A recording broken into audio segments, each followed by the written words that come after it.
excited that there was such a thing as a sponsorship. I really thought that when I bought the team and it was losing $1 million a month, I really had thought that I would go buy another business and figure out how to meld that business with the team. It might be like Budweiser and the St. Louis Cardinals. But what I did find out is that you could basically go in and show an entity or show a service or show a product, and you could basically invite them to be a part of the team, to be the product that the team got up and talked about if and when you were interested in the Dallas Cowboys. And that was a sponsorship. And that hadn't been done before, but I found out you could do that without going to buy Budweiser. So there we started down the road of sponsorships, and of course was a very meaningful part of the success that we've had.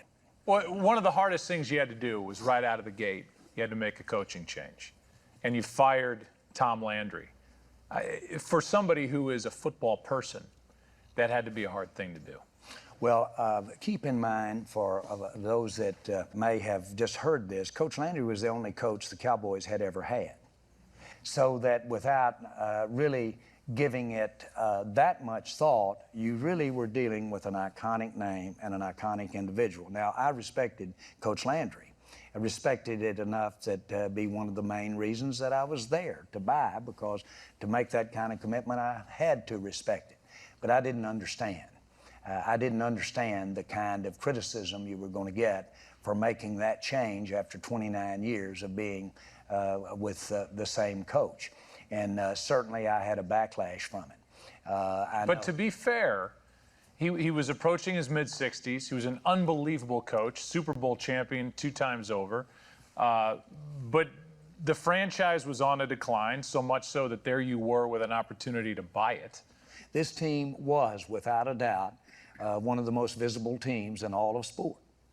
But I wanted to have taken this team this way, a new way, a different way, a way that started down and out, and turn it around not only on the football field, but off the football field, and do some things that impacted the franchise in that way, as proud as I was of what Coach Landry had done. And that spurred me on and really helped ease through those days. The guy you bring in is Jimmie Johnson. Is it fair to say that when you guys were at Arkansas, you saw something in Jimmie, whether he was your best friend or just teammate or acquaintance, that told you that he'd be a great head coach? I did want him to be the coach of the Dallas Cowboys, but I wanted him to be because I was fixing to empty my bucket. I was fixing to give any and everything that I'd ever stood for what that's worth, and I wanted to empty the bucket. I told him, and we talked about the story of what if we went down to Dallas? And what if we went down there and things turned around and we were a part of a team that was turning around at the same time the economy, because Dallas was on its ass. I'm telling you, it was down and out. And so what if all of a sudden the economy started coming back? People started getting jobs, people perked up, and all of a sudden good things started to happen. We could be identified with that kind of success.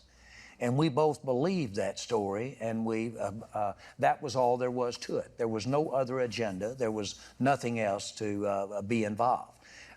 There was no him or me. It was about how were we going to get the job done. To make another point, we won only 1 football game our first year.